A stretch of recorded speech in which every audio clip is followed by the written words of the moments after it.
Thank you all for watching and supporting my videos. Your encouragement keeps me inspired to create even more content. My next big goal is to reach 1,000 subscribers, and I can't do it without your help. If you enjoy what I create, hit that subscribe button and join me on this journey. Now let's dive into the stories.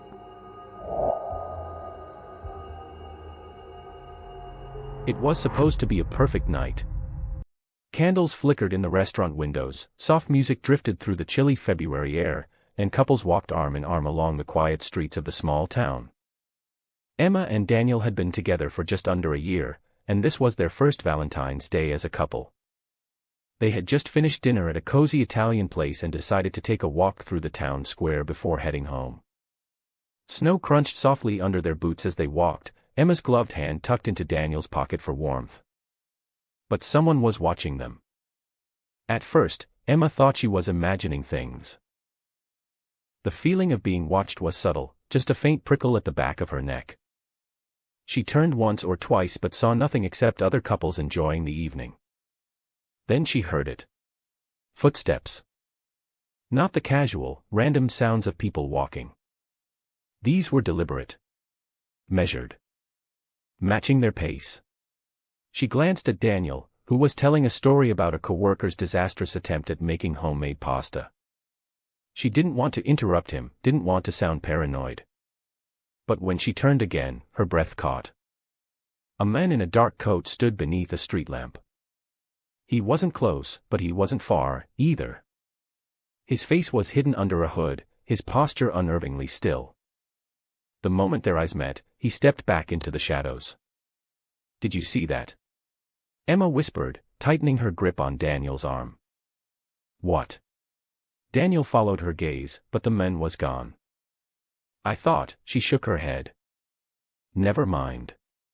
They kept walking, but the feeling didn't go away. The streets were quieter now, most couples heading home. The air felt colder. Then she heard the footsteps again. She turned quickly. There he was. Closer this time. A man, tall and broad-shouldered, his face still hidden in the shadows.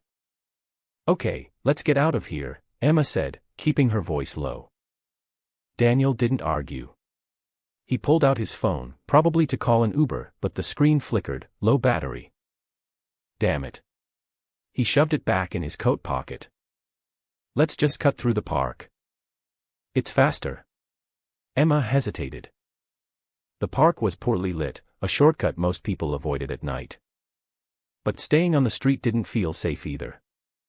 They stepped onto the narrow path through the trees, their breath visible in the cold air.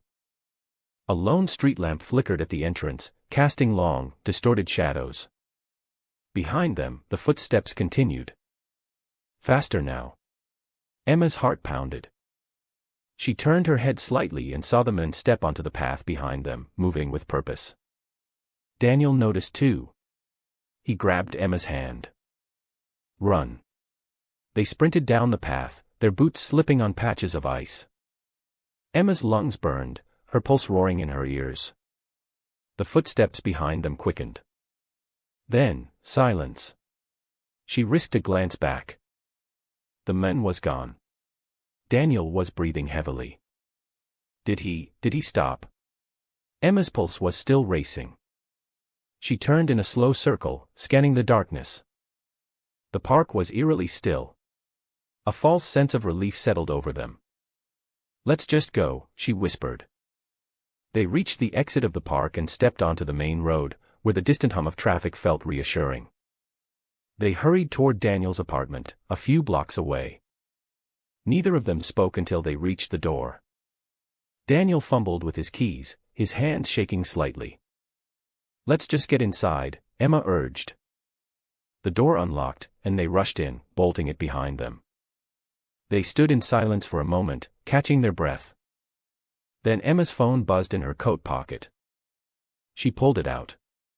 A text from an unknown number. "Nice run. Happy Valentine's Day." Her blood turned to ice. She looked at Daniel. His phone buzzed at the same time. He pulled it out and turned pale. Same message. And then, a knock at the door. Daniel and Emma froze. The knock was soft, deliberate. Not the hurried tap of a neighbor or the casual rap of a delivery driver. It was slow. Measured. As if whoever stood on the other side of the door knew they were afraid.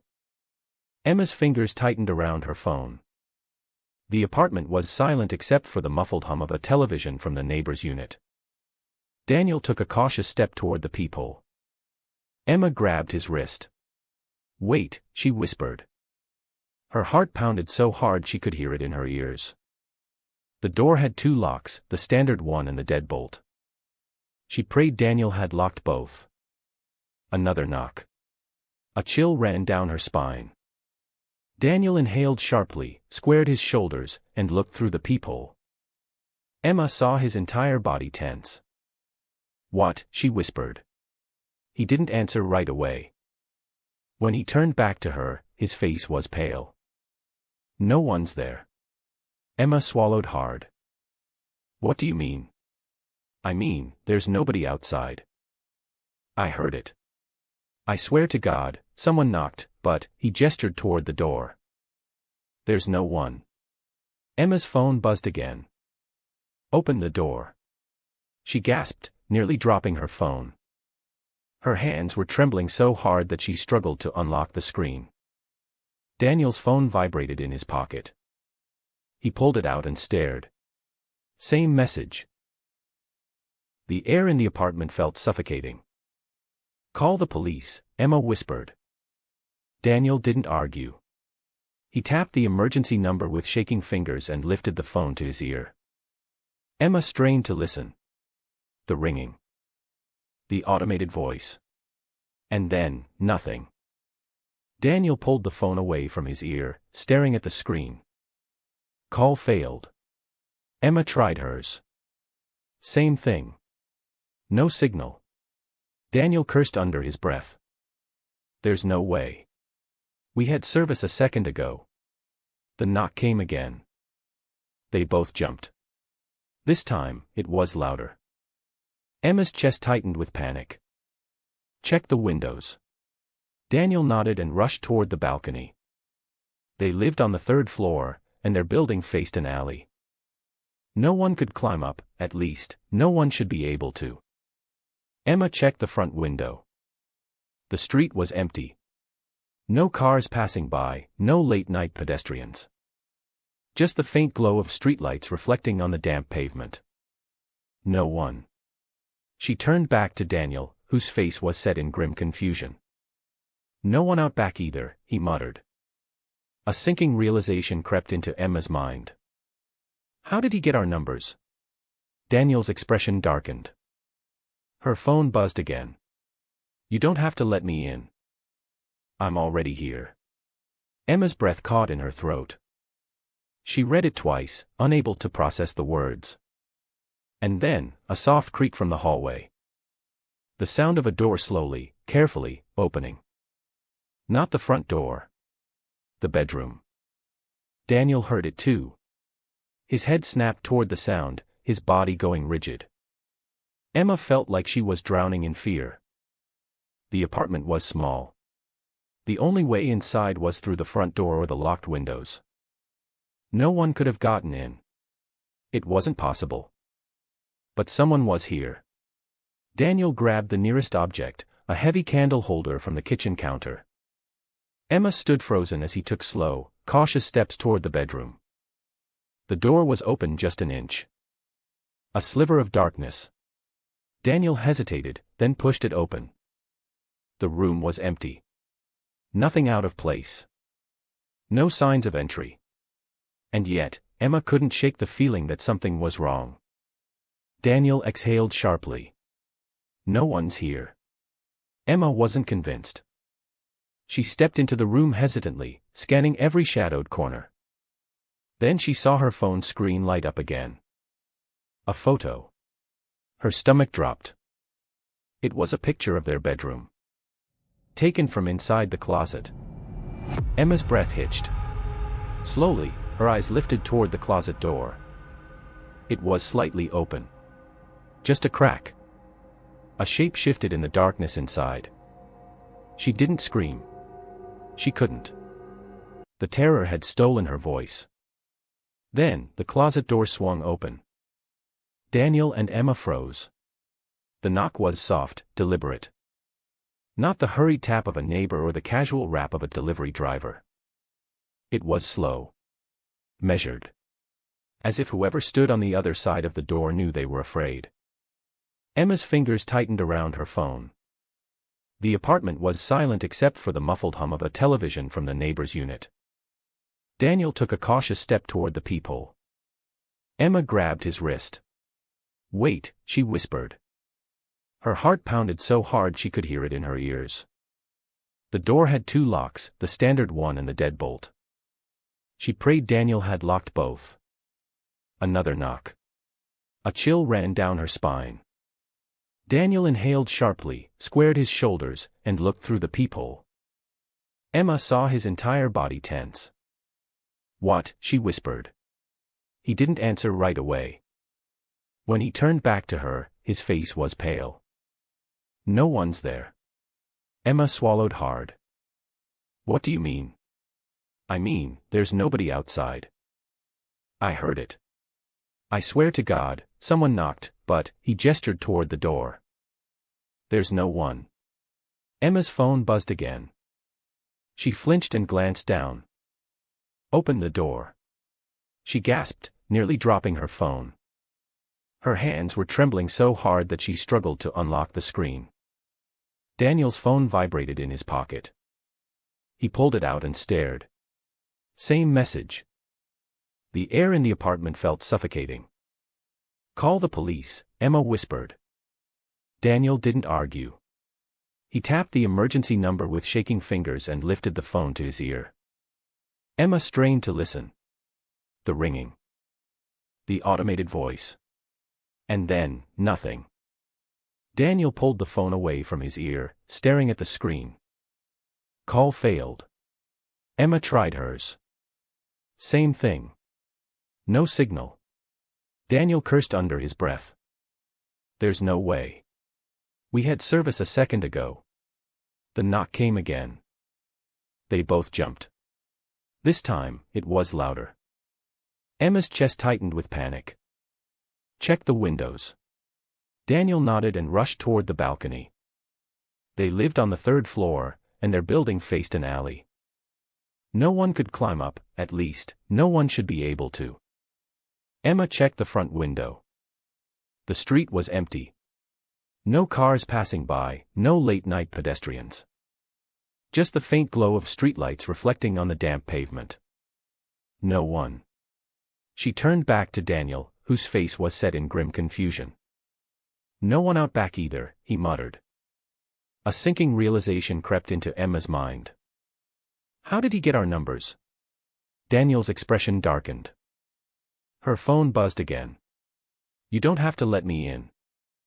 I'm already here." Emma's breath caught in her throat. She read it twice, unable to process the words. And then, a soft creak from the hallway. The sound of a door slowly, carefully, opening. Not the front door. The bedroom. Daniel heard it too. His head snapped toward the sound, his body going rigid. Emma felt like she was drowning in fear. The apartment was small. The only way inside was through the front door or the locked windows. No one could have gotten in. It wasn't possible. But someone was here.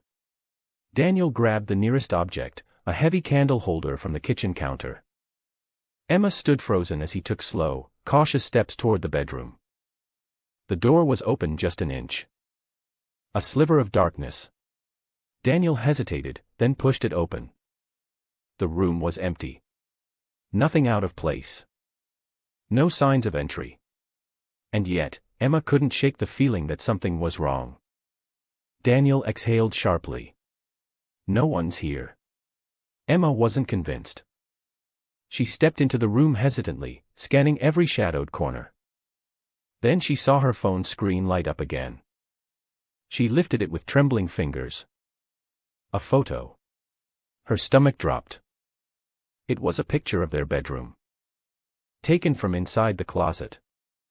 Emma's breath hitched. Slowly, her eyes lifted toward the closet door. It was slightly open. Just a crack. A shape shifted in the darkness inside. She didn't scream. She couldn't. The terror had stolen her voice. Then, the closet door swung open. The closet door creaked open, and Emma's body locked in place. A shadowed figure stood inside, perfectly still. Daniel reacted first. With a sharp inhale, he lunged forward, raising the heavy candle holder. But before he could swing, the figure moved, fast.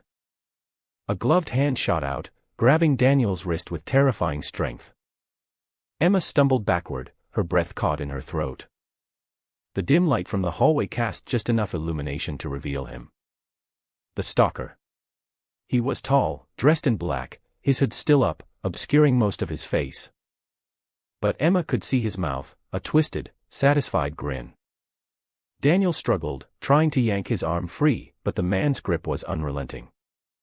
With a sudden, brutal motion, he shoved Daniel backward. Daniel crashed into the dresser, knocking over a lamp. The room plunged into darkness. Emma didn't think. She ran. Her feet pounded against the floor as she sprinted toward the door. She didn't know if Daniel was still standing, didn't know if the stalker was right behind her, she just knew she had to get out. The hallway was suffocatingly dark. Her trembling hands fumbled for the front door lock. It wouldn't turn. Footsteps. Fast. Coming straight for her. Then, Daniel's voice, raw and desperate. "Emma, move." She ducked just as something heavy crashed against the door where her head had been. A sharp, splintering sound filled the air. Daniel had tackled the men. The two of them hit the ground hard. Emma scrambled to her feet, blindly reaching for anything to use as a weapon. Her fingers closed around a pair of scissors from the kitchen counter. The struggle was brutal, Daniel grunting in pain as the stalker tried to pin him down. Then Emma saw it. A knife. The stalker had pulled a knife from his coat. No. She didn't hesitate. She drove the scissors down, aiming for whatever part of him she could reach. The sharp blade sank into the man's shoulder. He let out a sharp, guttural sound, anger, not pain. Daniel seized the moment, using all his strength to shove the stalker off. Emma grabbed his hand. Go. They tore through the apartment, yanking the door open at last. Out into the hallway. Down the stairs. They didn't stop running until they reached the street. Emma gasped for air, her chest burning, her hands still gripping the bloodied scissors. Daniel was doubled over, panting. He turned back toward the building. The apartment window. The stalker was there. Standing in the dark, looking down at them. Watching. The dim streetlight barely touched his face, but that grin, it was still there. Then he did something that made Emma's blood turn to ice. He raised a single gloved hand. And waved. A sick, mocking wave. Then, just as quickly, he stepped back. And vanished. The police arrived within minutes. Emma and Daniel told them everything, the texts, the knocking, the closet. Officers searched the apartment, but the stalker was gone. No sign of forced entry. No signs of him ever being there. But they found something else. A phone. Not Emma's. Not Daniel's. A cheap, disposable burner phone. Left neatly on their bed. The screen was still lit one final message. Happy Valentine's Day. See you soon. Emma and Daniel never spent another night in that apartment. They moved. Changed their numbers. Changed everything. But sometimes, late at night, Emma would get the feeling again. That quiet, creeping sensation of being watched. And every Valentine's Day, without fail, an anonymous message would appear on her phone. Miss me. It was a cold, drizzly Valentine's evening when Mark pulled into the parking lot of Rosewood Inn, a small but elegant restaurant on the outskirts of town. He checked his reflection in the rearview mirror, ran a hand through his graying hair, and took a deep breath. Tonight was important. For the last 3 years, he had come here on this exact date, at this exact time, for the same reservation. Table 7. 2 seats. A bottle of red wine waiting. But tonight was different. Tonight, he wasn't sure if he could do it again. The hostess greeted him with a smile, leading him to the familiar table by the window. The candlelight flickered against the glass, reflecting the empty chair across from him.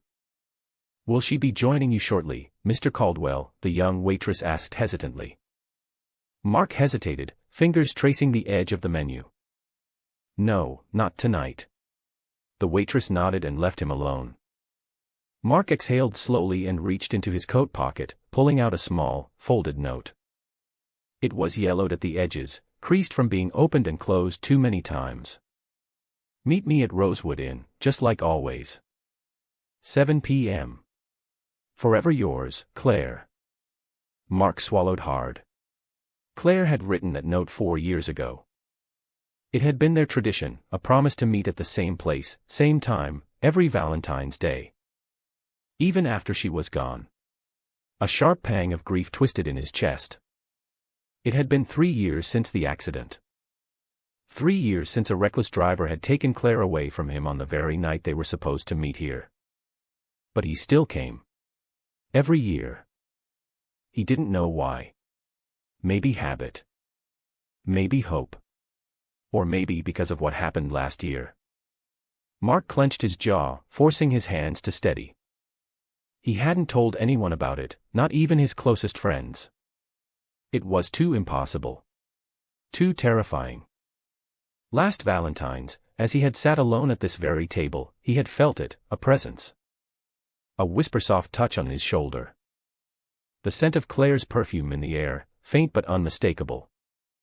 And then, his phone had lit up with a message. No number. No caller ID. "I miss you too." Mark had barely been able to breathe. He had stared at the screen, waiting for more, but nothing came.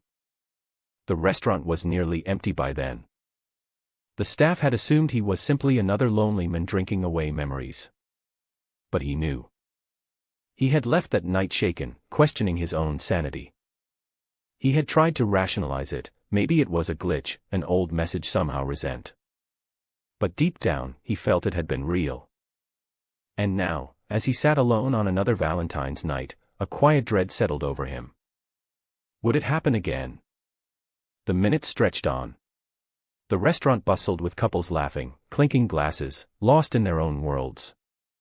Mark barely touched his wine. His hands fidgeted with the note, folding and unfolding it. Then his phone vibrated. His breath hitched. Slowly, he pulled it from his pocket. One new message. No number. Turn around. His blood ran cold. Mark's grip tightened on the phone. His body felt frozen in place. He inhaled sharply and forced himself to look over his shoulder. Nothing. Just people. Couples talking, waiters moving between tables. No one paying him any special attention. His heart pounded. He turned back to his phone, fingers hovering over the screen. Another message popped up. You see me, don't you? A chill crawled up his spine. His eyes darted around the room again. Still nothing. But that scent, faint, floral, familiar. It surrounded him. The candle on his table flickered violently, nearly going out. Mark's breath came shallow, his mind racing. He clenched his fists, trying to ground himself. This isn't real, he muttered. And then, his wine glass moved. Just an inch. A tiny shift across the tablecloth. Mark shot to his feet, chair scraping loudly against the floor.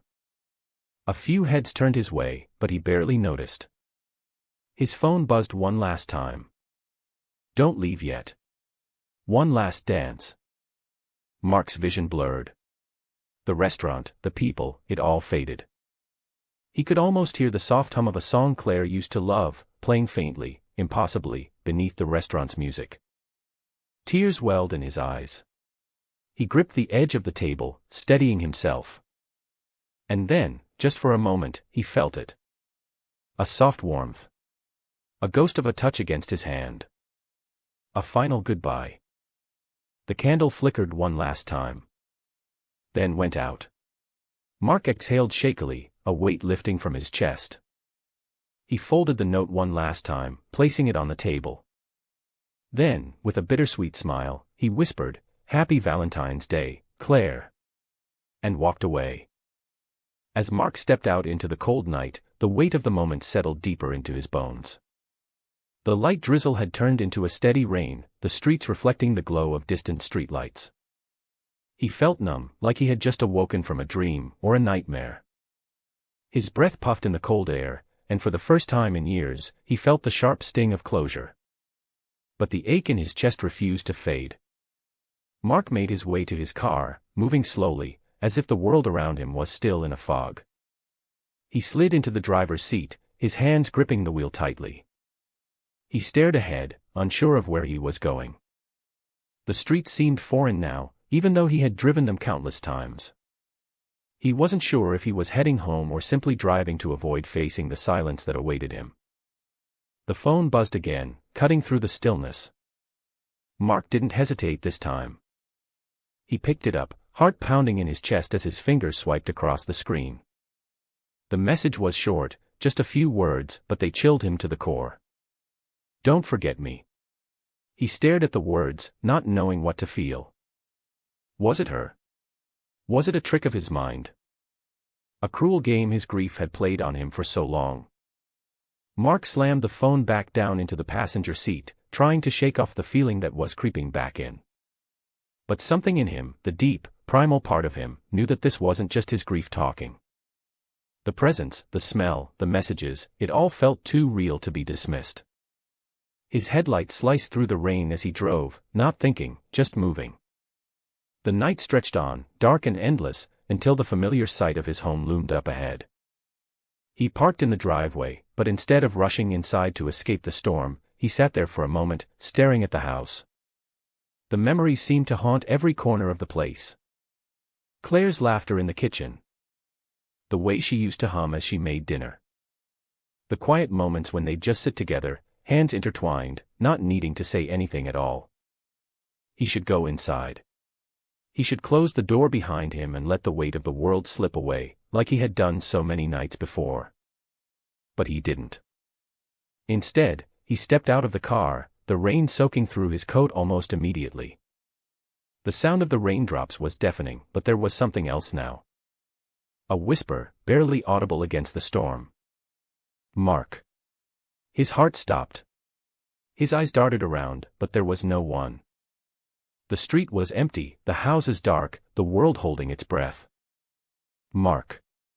It came again, clearer this time. From the direction of his front porch.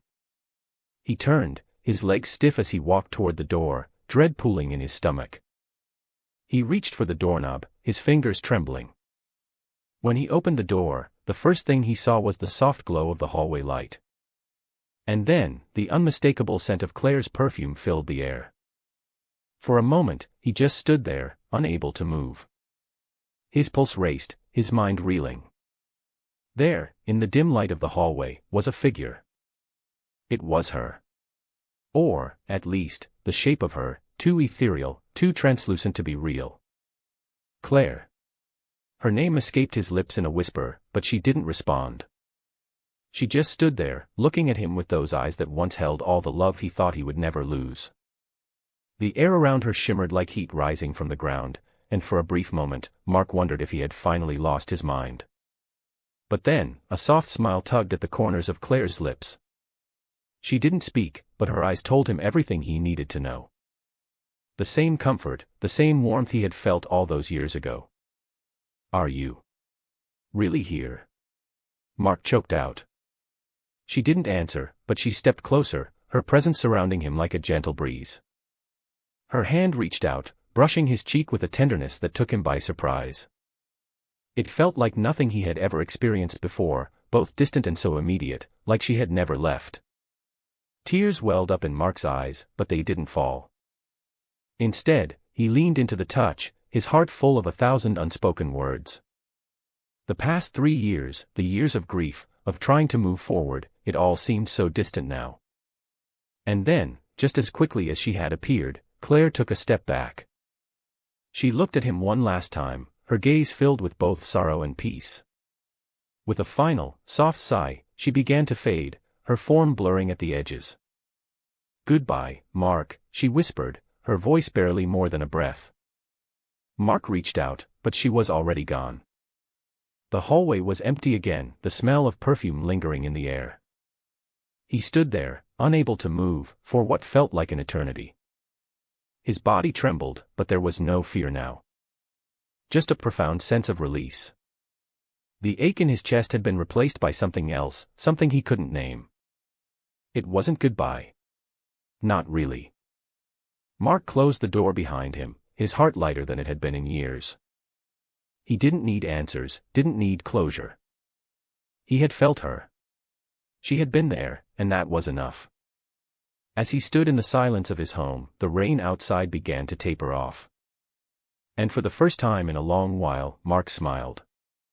"Happy Valentine's Day, Claire," he whispered to the empty air.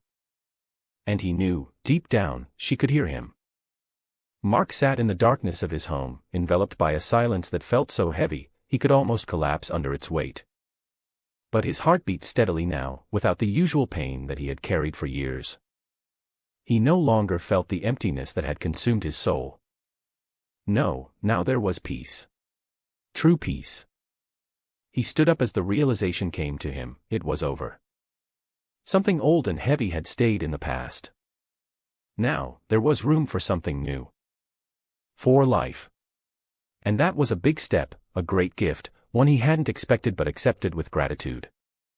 His hands still felt the warmth of her touch, as if she were here, beside him.